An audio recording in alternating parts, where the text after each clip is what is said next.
자, 오늘은 담화는 김정혜 자매님이십니다. 요한복음 13장 34절, 35절 말씀을 가지고 예수님의 뜻이라는 제목으로 담화를 해 주시겠습니다. 감사합니다.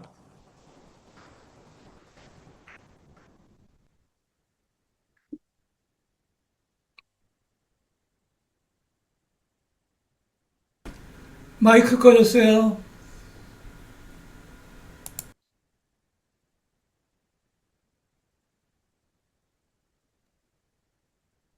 죄송합니다.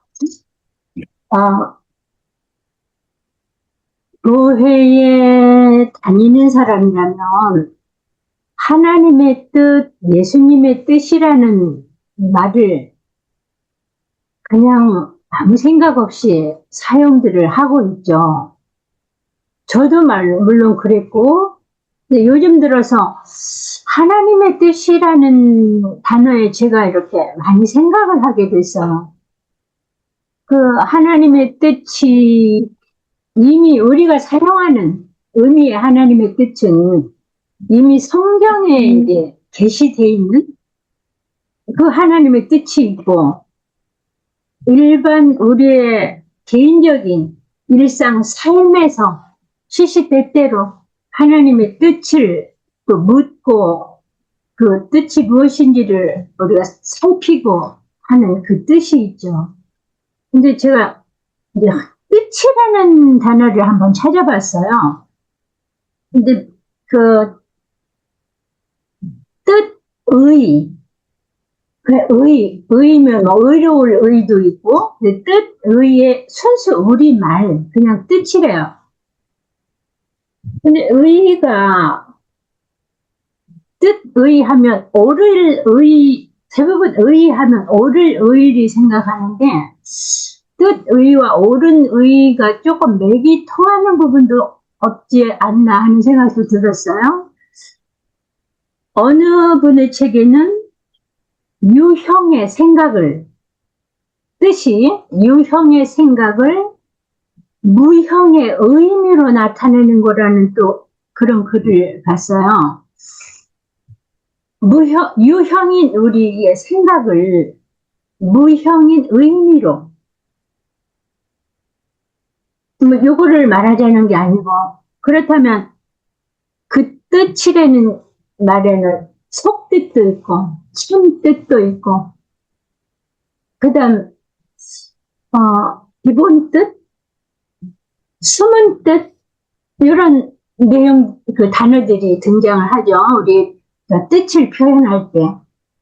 그다음 하나님의 속뜻, 참뜻은 무엇인가를 살펴볼 필요가 있다고 생각하는데, 성경에 나와 있는 하나님의 뜻은 이미 다들 수도 없이 그동안 성경을 읽고 해서 아시잖아요. 특히 데살로니가 이런 데 그 하나님의 뜻이라고 말한 사람이 바울을 통해서 우리는 하나님의 뜻이 이룬 거라는 거를 그동안 전달을 받았어요.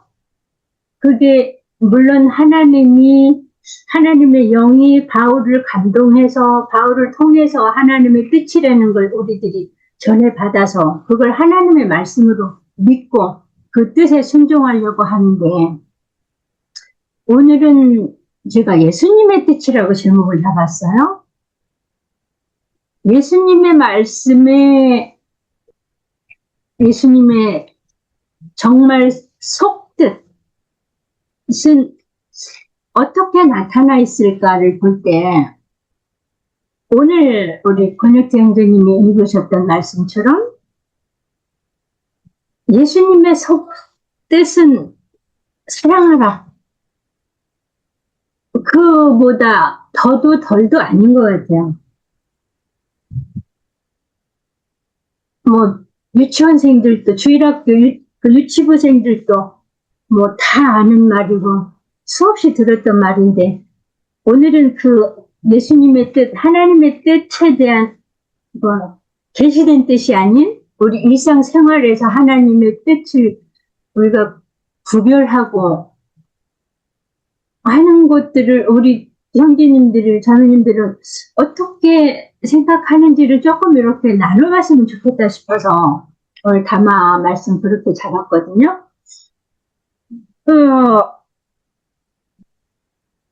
하나님의 뜻을 알아내려고 하는, 구약에서는 유명한 기드온의 양털뭉치 사건이 있죠. 정말 이게 하나님의 뜻이면 미디안과의 전쟁 전에 타작마당에서 양털 뭉치를 놓고 이 양털 뭉치에만 이슬이 맺히고 주변 땅에는 이슬이 맺히지 않고 마른 땅으로 돼 있으면 내가 앞장서서 이 전쟁을 수행하는 거로 하나님의 뜻인 줄 믿고 하겠다고 해놓고 짜서 양동이 하나가 가득 찰 정도에 그렇게 양털 뭉치에만 있었는데 또 그것조차도 믿지 못하고 그러면 반대로 주변 땅에만 이슬이 내리고 양털 뭉치에는 메마르면 이제 또 그게 하나님의 뜻인 줄 알겠습니다. 이렇게 확인하는 인간들의 속성이라고 그럴까요? 그게 지금도 마찬가지이지 않을까. 그럼 하나님의 뜻을 나는 어떻게 구별을 하면서 일상을 사는가? 누구나 하나님과 직통해서 뜻을 알고 싶어 하는 그런 마음들이 강한 것 같아요. 그렇게 강하다 보니 예언자도 나오고 선지자도 나오고 그렇게 이제 됐겠죠. 그 사람들을 통해서 그 사람들이 하는 말을 하나님의 뜻으로 알고 지금까지 쭉 내려왔는데 현재도 마찬가지로 하나님의 뜻이라고 주장하고 이런 사람들이 참 많이 있죠. 특히 교회에서 강단에 선 분들, 또 기도께나 하시는 분들, 그분들이 어느 결정 상황이 있을 때 하나님께서 예비하셨다. 하나님의 뜻이다. 분명 우리를 위해서 하나님이 준비하셨다. 이렇게 막 주장하면 별로 신통력이 없는 일반 교인들은 그거를 하나님의 뜻으로 믿고 또 이렇게 추진을 하죠.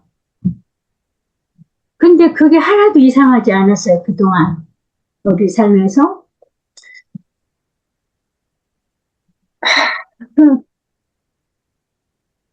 하나님을 뜻을 묻는 방법.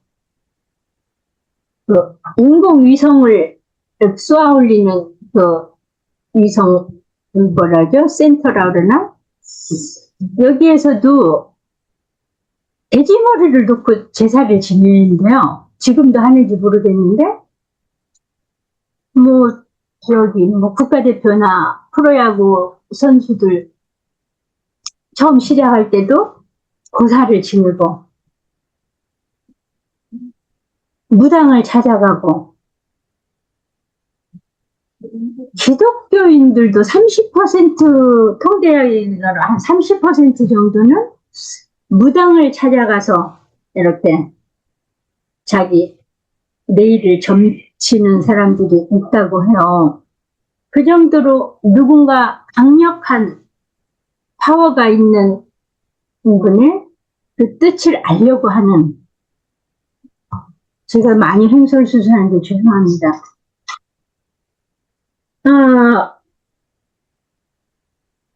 근데 저는 이제 이번에 말씀을 준비하고 하면서 아까도 말씀드렸듯이 특히 예수님의 뜻, 하나님의 뜻도 마찬가지고 그 사랑이라는 단어로 이렇게 일맥상통을 할 때 우리가 하나님의 뜻이라는 단어를 입에 그냥 아무 생각 없이 오르내렸듯이 형제님 사랑합니다, 자매님 사랑합니다, 사랑합니다라는 용어 자체도 정말 아무 생각 없이 의미 없이 입술에 침도 안 바르고 그동안 그렇게 하고 살았던 것 같아요.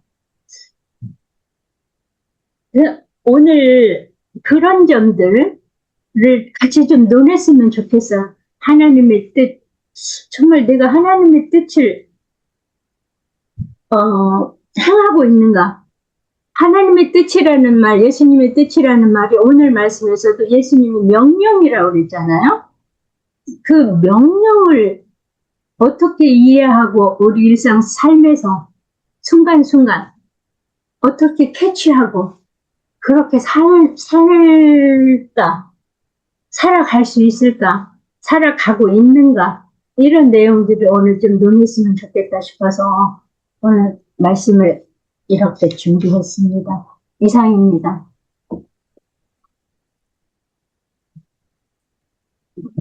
대단히 감사합니다. 그 제목은 간단하게 예수님의 뜻 이렇게 붙였지만은 사실은 제가 그 밑바닥의 생각을 이렇게 좀 감지하기에는 느끼기에는요. 왜 사랑의 주가 돼야 될 교회에는 사랑이 없고 하나님의 뜻이 지배해야 될 신앙세계가 하나님의 뜻은 없고 이 하나님 뜻대로 행치 않은 것에 대한 그런 일종의 그런 그 호소라든가 의문이라든가 갈등이라든가 어떻게 보면은 그런 거에 대한 신앙 세계의 그 부조리에 대한 일종의 소원이나 절규 같은 이런 거를 다 모아가지고 이렇게 표현하신 것이 아닌가 이제 그런 느낌이 듭니다. 그래서 오늘은 이런 그 주제를 놓고 이제 같이 좀 왜 그러면은 교회가 오늘날 이런 모양이 되었고 왜 우리가 이런 갈등을 가지고 살아야 되었고 하나님의 말씀이 지배해야 될 교회는 하나님의 말씀이 왜 그런가 이런 것을 좀 진솔하게 이렇게 좀 나눴으면은 좋겠다 생각이 됩니다. 솔직하게 우리가 생각하는 것을 말씀해 주시면 그것이 우리에게 정말로 생명의 좋은 양식이 될 것 같습니다. 김경일 형제님께서 신부님께서 마이크가 열렸습니다. 말씀해 주시죠. 네. 저도 이거 어떻게 하다가 이게 사제가 됐는지 뭐 제가 저 책을 써서 뭐 이제 그러기도 했지만은 그야말로 좀 무슨 종교 체험이 있더라고요. 그러니까 그 뭐 사제가 될 수밖에 없도록 상황이 그렇게 이렇게 몰고 간다 그럴까요? 그 당시에는 잘 몰랐지만 하여튼 갑자기 아버지가 뭐 교통사고로 돌아가시고 저는 이제 신학원 가겠다 했는데 아버지는 절대 안 된다. 집안을 일으키라 이래가지고 반대했는데 아버지가 안 돌아가셨으면 신학원 못 갔겠죠.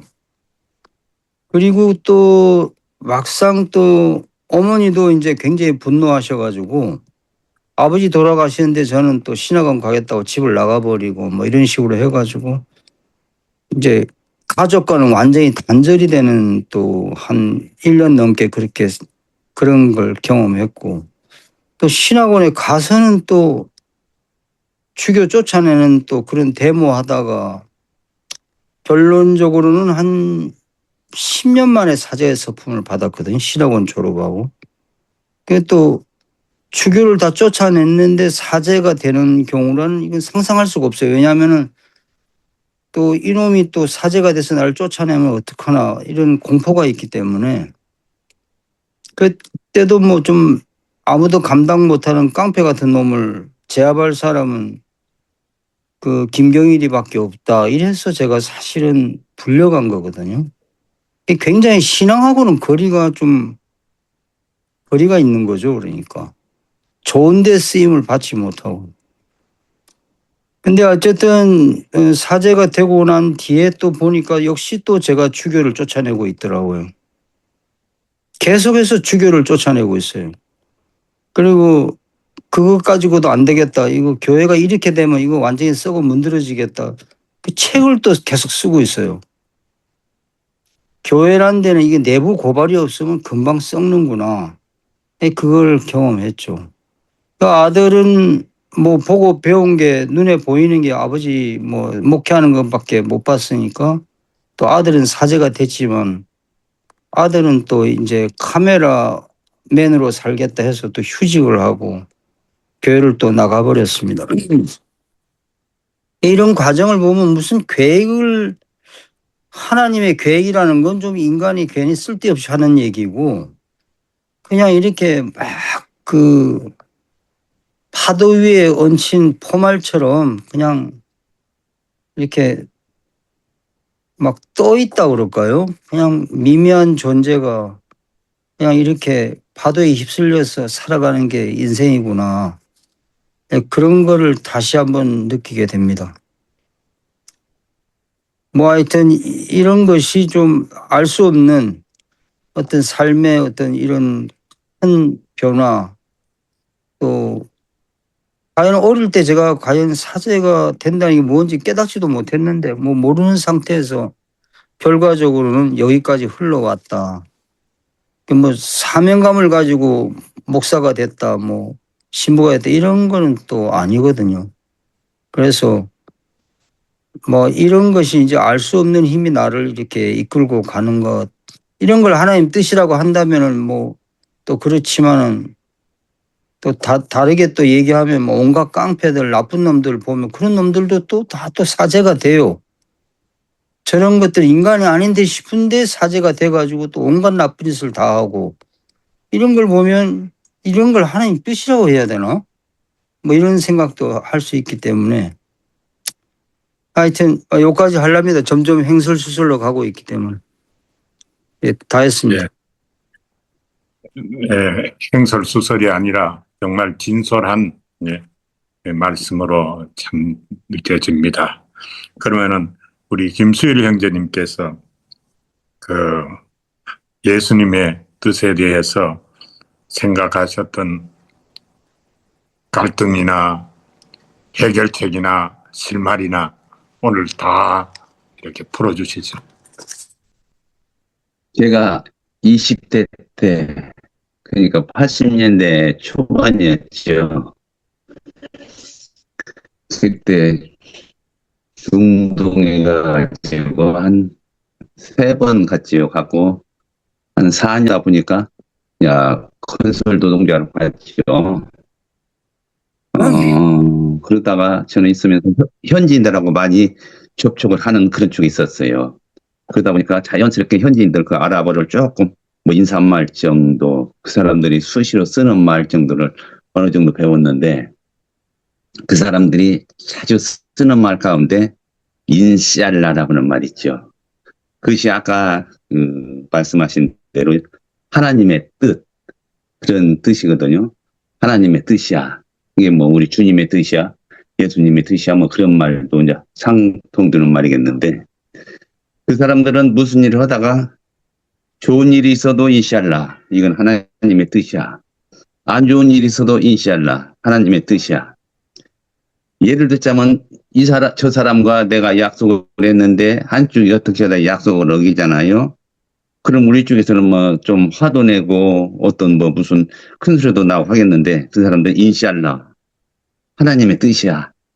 그러면 그걸 끝이에요. 하나님의 뜻이라는데 그걸 누가 어떻게 말리겠어요. 사람의 뜻이 아닌데. 근데 그 사람들은 어떻게 생활하는 것을 보면은 그 사람들은 언어 속에는 완전히 그 종교가 전부 다 배어 있거든요.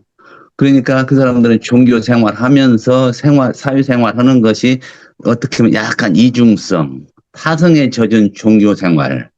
모든 것이 뭐하면 그 종교로 핑계를 대버리고 그 알라에다가 핑계를 대버리고 그런 것처럼 우리 한국의 기독교도 어떻게 보면 많이 그렇게 지금 타성화가 돼 있죠. 뭐 좋은 일이 있든 안 좋은 일이 있든 뭐든 하나님의 뜻이야. 하나님의 뜻이야. 이런 식으로 대충 넘겨버리는 것. 내 탓이요. 내가 잘못했어요. 나 때문에 그런 거야. 이렇게는 말들 안 하고 하나님의 뜻, 주님의 뜻.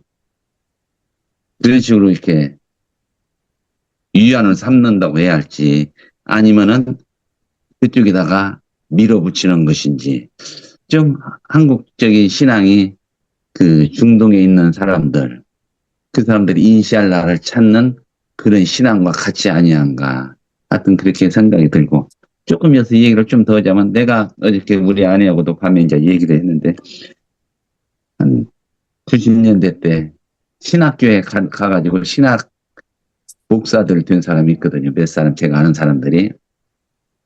대개 보면은 부모가 그 아들을 얻기 위해서 내가 아들을 낳으면은 목사를 삼겠습니다. 어떻게 보면 서원이라고 그러죠. 그래 놓고 그 사람들을 목사를 세웠죠. 그래 놓고는 지금 그 사람들이 목사가 돼가지고 뭐 싹은 목자가 됐든 뭐 나쁜 목자가 됐든 어쩐 큰 교회라도 모르는데 7, 8명, 대여섯 명. 어쩌면 우리 가정교회 이 가나안 모임만 또 더 못하는 자기네들 가족들끼리 기껏해야 자기 형제간들, 자기 늙어 빠진 부모들 데려다가 그 형제간들, 부모들 등골, 핏골 빨아먹고 사는 그러면서 목회한다고 하는 사람도 있거든요.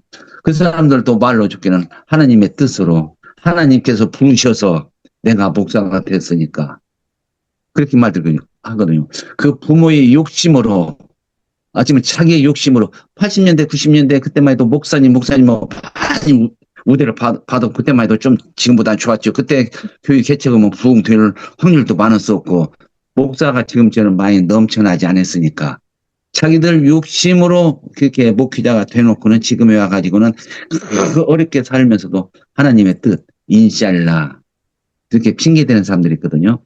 자, 내가 선택했기 때문에 내 책임이야. 그렇게 말하는 사람이 없다는 것. 좀 여기까지 하겠습니다.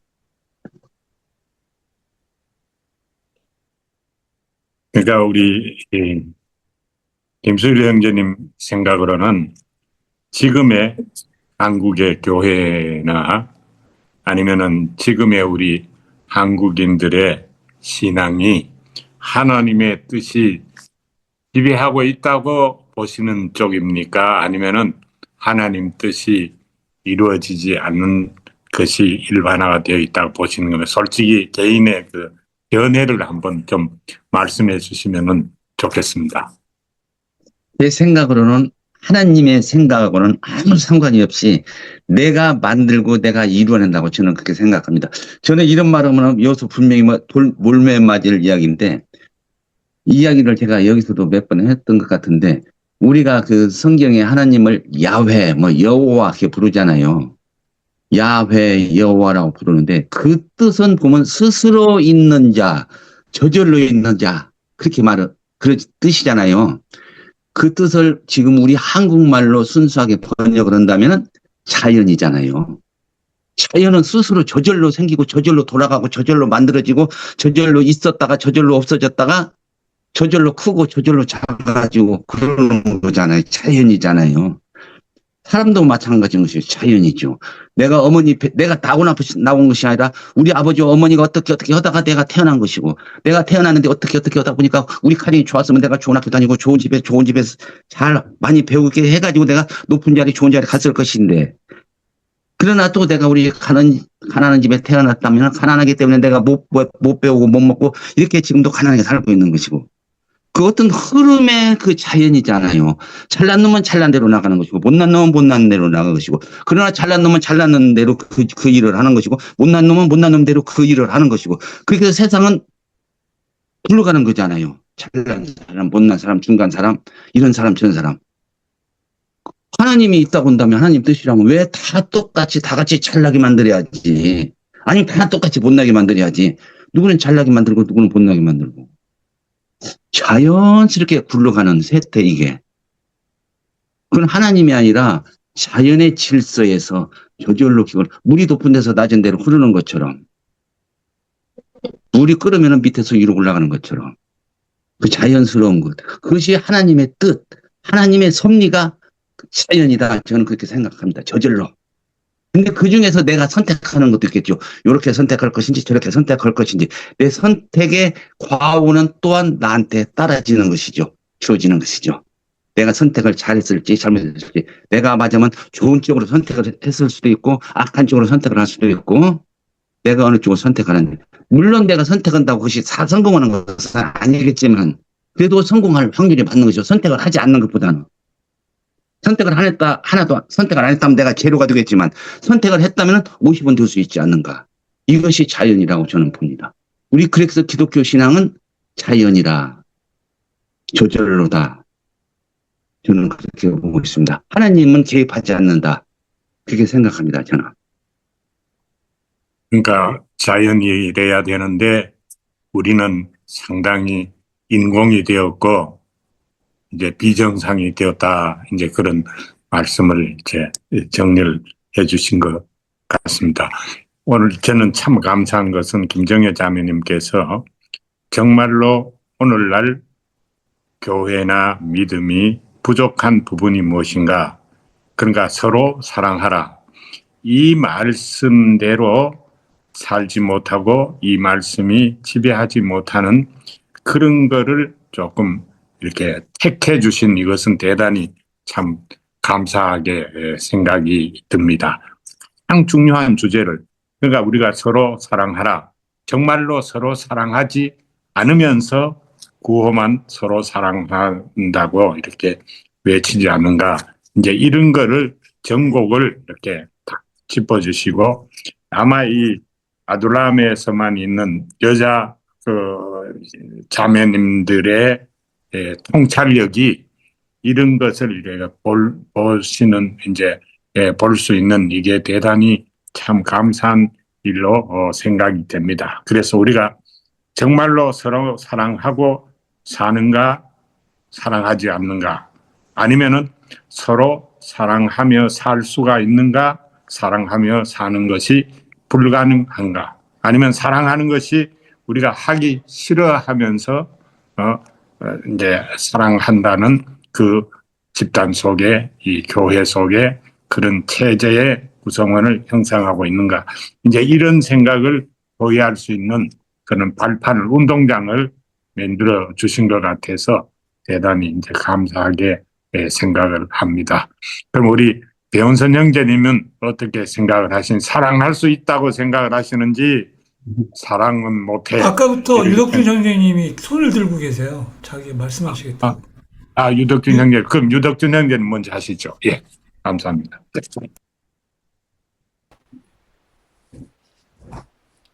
네. 그저께인가? 금요일 날 제 딸이 청혼을 받았습니다. 네. 우리 딸이 이제 짝을 찾느라고 고민을 많이 했는데, 이제 저한테 묻더라고요. 어떤 사람을 찾아야 될지 모르겠다. 그래서, 하나님의 뜻이 무엇이겠냐? 하나님의 뜻이, 너를 향한 하나님의 뜻이, 그러니까, 궁극은 너의 행복이 아니겠냐. 너를 행복하게 해줄 수 있는 사람을 만나야 되지 않겠니? 그래서 지금 청혼을 받은 사람을 만난 지 한 1년 반 정도 됐거든요. 근데 이제 청혼을 받아들였어요. 그래서 이제 아마 날짜를 곧 잡을 것 같은데, 저는 하나님의 뜻이 사실은 너무도 분명하게 나와 있는데, 너무 무겁게 생각하거나 아니면 착각하고 있는 게 아닌가 하는 생각을 합니다. 저도 개인적으로 하나님의 뜻이 무엇인지 몰라서 방황하고, 어떻게 보면 지금까지도 방황하고 있는 건지도 모르죠. 저는 이제 하나님의 뜻을 찾기 위한 방법으로 한국도 떠났고, 그리고 또 여기 와서 생활하다가 신학교도 가서 공부도 하고, 그 다음에 또 남미 선교사로 나갈 수 있는 기회가 있었어요. 공부를 마치고. 근데 그것도 뭐 제 뜻대로 되지는 않았어요. 그래서 결국은 그냥 지금 지내고 있는데, 그러면서 저에게 하나님께서 주신 생각은 뭐였냐면, 궁극은 너의 행복을 위해서, 네가 만약에 내 자녀라면 나는 너의 행복을 위해서 내가 아들도 희생시키고, 그리고 너에게 그렇게 살 수 있는 환경들을 제공했다라고 하는 인사이트를 주셨어요. 그래서 지금은 제가 하고 있는 일에 나름 만족하고 일하고 있고, 또 그것 때문에 뭐 이제 그렇게 나름 방향을 정하고 난 다음에는 특별히 크게 부침 없이 지금 이제 지내고 있거든요. 물론 이제 이 일을 하기 위해서 그 전에 있었던 일들이 많이 도움이 됐고, 그런 다음에 이 일을 하고 있는 지가 이제 거반 한 만으로 8년이 넘었으니까, 그래서 그런 시간들을 통해서 느끼고 깨달은 것은 다른 게 아니고, 하나님의 뜻은 결국은 하나님의 자녀들이 행복한 것이 아닌가. 그래서 하나님이 만들어 놓으신 터에 하나님의 자녀들이 아름답고 뭐 서로 정말 사랑하고 또 그것 때문에 행복해하는 것, 그것이 하나님의 뜻이 아닌가라고 하는 생각을 하거든요. 그러니까 우리가 생각하는 하나님의 뜻은 때로는 너무나 거창하게 우리가 해석하는 것이 아닌가. 나라를 구해야 된다. 또 아니면 이 사회를 혼란으로부터 구출해야 된다. 더 이상 정권이 빨갱이 손에 넘어가지 않아야 된다라고 하는 해석까지 가는 사람들이 있는가 하면, 그러한 해석들 말고 제 생각에는 원래 하나님께서 원하셨던, 아니면 예수님이 자기 목숨을 버리시기 원하셨던 목적들을 다시 한번 돌아보면서 생각하는 것이 더 중요한 어떻게 보면 관점이 아닌가, 이렇게 생각을 합니다. 그래서 저는 하나님의 뜻이 멀리 있는 것도 아니고 또 붙잡을 수 없을 만큼 애매한 것도 아니고 오히려 많이 드러나 있는데 그것들을 오히려 거머쥐지 못하는 우리들의 문제가 아닌가, 저는 그렇게 생각합니다. 이상입니다. 감사합니다. 저는 남미에 와가 있다가, 여기 남미에는, 아르헨티나는 특히 유럽에서 온 이민자들이 많습니다. 유럽에서 온 이민자들은, 그 동구권의 이민자들은요, 대단히 사색적이에요. 아주 철학적이고 문학적이고 깊이 있는, 우리 이제 한국에서도 성경 묵상 뭐 이런 걸 많이 하잖아요. 근데 동구권에 있는 사람들이 그 세계가 아주 발달됐어요. 근데 그 중에 한 분을 제가 한 20년 아주 가까이 지냈는데 항상 그런 이야기를 해요. 세상의 문제가 뭐냐?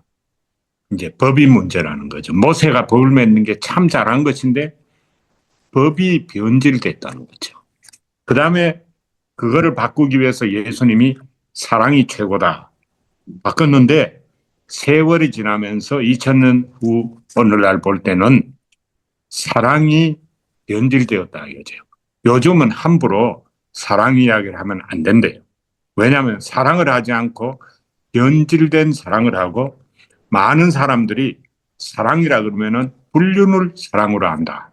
그러니까 성경이 말하는 서로 사랑하라, 예수님이 말씀하신 사랑하라, 그 사랑하고, 지금 사람들이 사랑을 쫓아가는 사랑은 변질된 사랑이다. 그래서 사랑이 사실은 하기가 어려운 것이다. 이런 이야기를 해요. 그래서 오늘 본문 말씀이 서로 사랑하라 이런 것인데, 이것이 정말 우리가 순수하게 예수님이 주신 그 사랑이라는 의미, 그 다음에 실제로 그렇다면은 우리가 사랑할 수 있는가, 아니면 사랑하기 싫은가, 아니면은 거기서 파생상품인 변질된 사랑을 추구하는가, 이런 생각을 좀 해보는 게 좋을 것 같습니다. 그래서 이제 배은선 형제님께서 그 부분을 조금 먼저 말씀해 주시고, 제가 보기에는 말씀을 가지고 좀 이거를 말씀하시는 거는 박정섭 자매님이 좀 말씀을 좀 더 다음에 더 좀 중심으로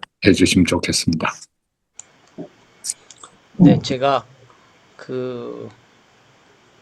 며칠 전에 페이스북에 글을 하나를 올렸습니다. 오래간만에 제가 굉장히 페이스북에 글을 요즘 들어서는 잘 올리지를 못하는데, 오래간만에 글을 올리게 된 거는 이제 발령사항 때문에 이제 글을 올렸어요. 무슨 얘기냐면, 제가 홍보실에서 한 13년 가까이 근무를 하다가 2016년도 2월 달에 갑자기 발령이 나서 현장으로 나왔습니다. 현장으로 나와서 이제 10년이 됐는데, 10년 만에 다시 홍보실 소속으로 저 개인의 문제가 아니라 철도박물관이 이제 본사 소속으로 조직 개편이 되면서 제가 이제 홍보실 쪽으로 다시 발령이 난 상황이 됐어요.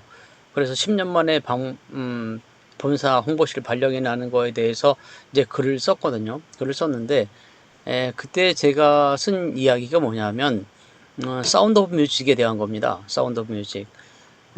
저희 이제 초등학교 때니까 70년대 초반입니다. 1970년대 그때는 이제 초등학교에서 단체 관람을 가끔 갔어요. 그렇다고 무료는 아니었던 것 같고 한 20원 정도 돈을 내지 않았나 싶어요. 그렇게 돈을 내고서 이제 학년 전체가 이제 극장까지 걸어가서 극장에서 영화를 봤어요.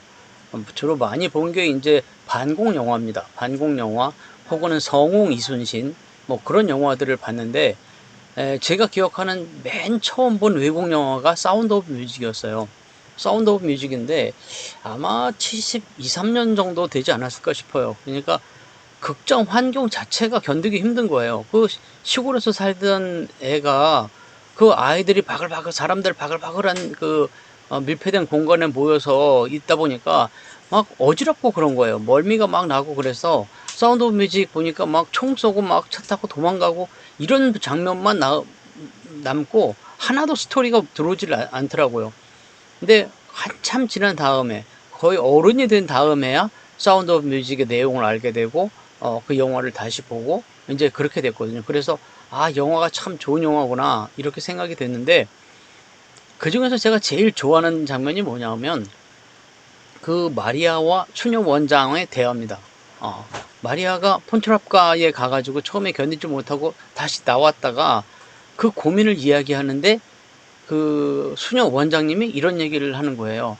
야, 하나님께서 문을 닫으실 때는 또 다른 창문을 열어놓고 계신다. 그런 얘기를 해요. 그래서 그 얘기를 듣고 다시 폰트랍가에 들어가고 그렇게 이제 나중에 폰트랍 대령하고 결혼을 하고 뭐 이렇게 그런 이야기가 이제 쭉 나오게 되는데 어쨌든 그 장면 문을 닫고 계실 때 문을 닫았다라고 느껴질 때 그러니까 문이 닫혔다라고 하는 것은 이제 절망이다라고 생각할 수 있는데 하나님께서 어떤 문을 딱 닫으실 때는 다른 창문을 열어놓고 계신다. 또 하나의 기회의 문을 열고 계신다라고 하는 그런 메시지였거든요. 그런데 실질적으로 그런 상황이 나왔고 그래서 제가 그걸 굳이 비유한 이유는 뭐냐 하면 제가 갑자기 제가 받은 발령이 상당히 갑작스러운 발령이었기 때문에 제 의지와 관계없이 갑작스러운 발령이었기 때문에 어떻게 보면 내쳐졌다라고 볼 수도 있는 그런 발령이었어요. 그런 발령이었는데 어쨌든 저는 이제 그 홍보실에 가기 전에 벌써 현장 역장을 하고 그러다가 가 있는 상황이었기 때문에 현장 나와도 별 어려움 문제는 없었습니다. 그래서 영등포에 발령을 받아서 이쪽에 나와서 영등포역 이제 부역장을 하고 있는 동안에 책을 내게 됐어요. 책을 낸 것도 전혀 제 의지와 관계없이 출판사 쪽에서 연락이 와서 한번 철도 역사에 대한 책을 써보자 라고 해서 제안을 받아서 계약금을 받고 인세를 받고 책을 냈거든요. 책을 내게 되고 그 전에 이제 박사 과정을 마친 상황이었기 때문에 논문 통과가 돼서 학위를 받았고 그런 과정들이 이어지다가 이 그 코로나 사태가 나서 뜻하지 않게 저는 현장 역장하다가 퇴직할 거라고 생각을 했는데 박물관장을 하게 되고 또 그게 인연이 돼서 퇴직한 이후에도 다시 전문직으로 발령을 받아서 이제 지금 현재 관장을 하고 있거든요. 그런데 그게 이제 뭐 어떤 자랑을 하려는 것도 아니고 저는 그렇게 생각합니다. 하나의 길이 막혔을 때 막 거기에 낙담하지 않고 낙심하지 않고 혹은 그로 인해서 뭐 좀 거창하게 말하면 뭐 신앙을 버린다든지 도대체 이럴 수가 있나 이렇게 하지 않고 이것이 나를 향한 하나님의 뜻이다 라고 받아들이고 거기에서 어, 뭐 그것을 적응이라고 할까요? 그렇게 하면 아, 하나님께서 새롭게 열어주시는 길이 보인다, 열린다. 그거거든요. 근데 사실 이거는 음, 제 제가 이제 배짱이란 말을 가끔 쓰는데 제 배짱이기도 하고 또 실질적으로 제 고백이기도 한 거예요. 어, 저는 어떤 일이 막혔을 때 그 막혔다고 생각하지는 않습니다. 실질적으로 어려운 일이 분명히 그 상황이 막혔을 때는 뭐 곤란한 건 분명하죠. 곤란한 건 분명해요. 곤란한 건 분명하고 다른 분들이 봤을 때는 쟤는 왜 저렇게 살지? 예. 응? 그런 얘기 분명 많이 할 거예요. 저 친구들도 저를 가까이 지켜본 사람은 쟤는 왜 저렇게 살지? 그런 말을 많이 할 것 같은데 결국 가서는 제 입장에서는 해피엔딩이거든요. 예, 해피엔딩인데 해피엔딩이라는 게 저 개인에게 도움이 된다. 라기보다는 그것이 하나님의 뜻이 이루어지는 과정이 아닌가. 전체적으로 봤을 때 결론은 그렇게 간다는 거죠. 그게 저 개인의 호불호나 혹은 뭐 출세나 이런 거나 전혀 관계없이 그렇다고 보거든요. 그런 면에서 저는 오래간만에 말씀하신 김수일 형제님 생각하고는 조금 다릅니다. 스스로 있는 자라고 할 때 자연이라고 하는 부분 그 해석은 동의할 수도 있는데 그것이 저절로 이루어진다는 거에 대해서는 동의하지 않습니다. 저절로와 스스로는 전혀 다르다. 이렇게 생각되거든요. 섭리라고 하는 부분을 저절로 이루어진다? 저절로 우주가 저절로 이렇게 생겨서 저절로 생명체가 진화를 하고 어떤 것은 원숭이가 되고 어떤 것은 뭐 사람이 되고 이것이 저절로다라고 하는 부분은 동의하기 어렵습니다. 네, 이상입니다. 예, 감사합니다. 자, 그럼 우리 박정서 자매님께서 사랑의 품질이라 그럴까요? 본문이 말하는 그 사랑의 의미라 그럴까요? 사랑의 모델이라 그럴까요? 말씀 묵상을 오래 해 오신 분으로서 이런 걸 조금 코멘트를 좀 해주시고 그다음 문영근 형제님 말씀을 좀 들어보겠습니다. 저한테 자꾸 앞에 말씀 묵상을 붙이면 제가 엄청 부담스럽습니다. 아, 음, 오늘 제목처럼 예수님의 뜻, 하나님의 뜻. 우리가 기독교인들이 너무 흔하게 많이 얘기하고 우리가 또 갈구하는 그런 뜻인 것 같아요.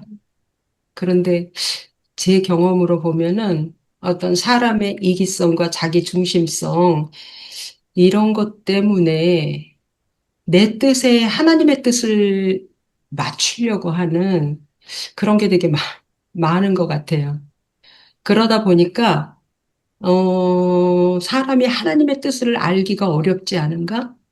예, 성경에는 어떻게 하라고 나와 있지만, 그거를 자기 합리화하는 인간의 속성 때문에 참 하나님의 뜻을 알기가 어렵다. 이런 생각이 들고요. 그리고 또 우리가 그때마다 어떤 일이 있을 때, 또 우리의 삶에서 매일같이 하나님의 뜻을 묻지만, 그때마다 하나님이 나한테 알아듣게 얘기할 때가 그리 많지 않아요. 그거는 제가 앞에 말한 그런 하나님, 인간의 속성 때문에 그럴지도 모르고, 뭐, 어쨌든 귀가 어두워서, 눈이 밝지 못해서 그럴 수도 있고, 하여튼 그렇다고 저는 생각을 합니다. 근데 오늘은 이제 본문은 이제 사랑에 대해서 예수님이 말씀하신 거를 본문으로 택하셨고, 근데 그 사랑이라든지, 아까 유덕준 형제님이 말한 행복이라든지, 이런 건 되게 추상적 단어예요. 우리가 사랑해야 되고, 행복해야 된다. 행복도 다양한 게 있거든요. 우리가 고통 중에서 행복할 수도 있고, 보통 말하는 행복은 우리가 잘 됐을 때를 행복이라고 할 수도 있고, 근데 다양하고 또 사랑도 또 여러 가지를 생각할 수가 있고요. 하여튼 그런데 저는 요새 그 고린도전서를 묵상하면서 그 13장을 중심으로 해서 양쪽에 나오는 그런 것들을 보면서 사랑에 대한 그 방법이랄까? 그런 거를 조금 더 이해하게 됐어요. 그전에는 바울 서신을 읽으면서 너무 어렵고 바울 너무 싫다. 이렇게 어렵게 썼냐. 막 이해하지 못해 썼냐 그러는데 요새는 조금 바울이 복음서 이런 거를 구체적으로 잘 풀어놨구나. 이분이 수사학을 하신 분이라 그러는데 정말 논리적으로 잘 풀어놨구나라는 느낌을 들었어요. 그런 마음이 들었고요. 그래서 오늘의 그 예수님의 그 사랑에 대한 얘기도 그 사랑을 기본 마음으로 해라. 기본 마음으로 가지고 있어야 된다라는 뜻으로 이해했고요. 또 바울이 그렇게 푸는 것도 사랑을 기본 마음으로 가지고 있어야지 그것이 하나님의 뜻에 부응하는 것이다라는 그런 생각이 저는 들었어요. 그래서 바울이 구체적으로 고린도전서에서 사랑의 방법에 대해서 구체적으로 몇 가지 얘기한 것을 제가 이제 몇 가지 생각나는 대로 적어봤거든요. 그래서 모든 것이 허용됐지만 양심이 약한 다른 사람들을 위해서 제사 음식을 먹지 말라. 제사 음식을 먹어도 되지만 양심이 약한 다른 사람을 위해서 제사 음식을 먹지 말라라는 얘기도 있고요. 서로를 존중하지 않으면 남자가 여자를, 여자가 남자를 서로 존중하지 않으면은 자기도 존재하지 못한다라는 얘기가 있고요. 먹으러 모일 때는 다른 사람이 소외되지 않게 기다려라 라는 얘기도 있고요. 내가 받은 은사는 나를 위한 것이 아니라 공동 이익을 위한 것이다 라고 있고, 우리가 여러 가지 몸에 여러 가지 지체가 있으나 그 지체는 각각 고통과 영광을 공유하는 지체다라는 것이 있고요. 또 한 군데에서는 방언보다 예언이나 통변을 구하라고 그랬거든요. 그런데 이거는 자기와 하나님과의 통하는 것보다 교회 공동체의 덕을 세우기 위해서라고 그렇게 되어 있어요. 그래서 이거를 보고 바울은 공동의 이익 그리고 양심이 약한 자를 위한 사람들을 위해서 우리가 행동하는 거 이런 것들이 사랑이라고 얘기하는 것 같았어요. 그리고 고린도전서 13장에서는 사랑은 낭만이 아니라 내 본성을 거스르며 타인의 유익을 위해 십자가를 지는 거룩한 인내와 헌신이라고 거기서 또 얘기를 그렇게 하고 그래서 여기서 이런 우리가 사랑은 우리가 어떤 감정이나 이런 것이 아니라 공동의 이익과 약자를 위해 배려하는 것들. 이런 것이라고 바울이 얘기를 풀어줘서 이 구체적인 방법에 대해서 좀 많이 깨달았습니다. 이상입니다. 예, 감사합니다. 이렇게 폭넓은 사랑론을 안 들어봤으면 큰일 날 뻔했습니다. 이제 사랑의 품질, 의미, 정리를 이렇게 해봐서 참 다행으로 생각합니다. 그럼 문영훈 형제님께서 코멘트를 해주시고 그다음에 2부로 넘어가죠. 예.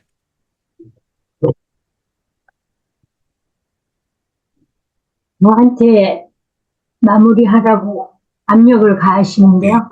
예. 괜찮겠습니까? 한 말씀 해주시고 2부로 넘어가죠. 정리를 해주시고 2부로 넘어가죠.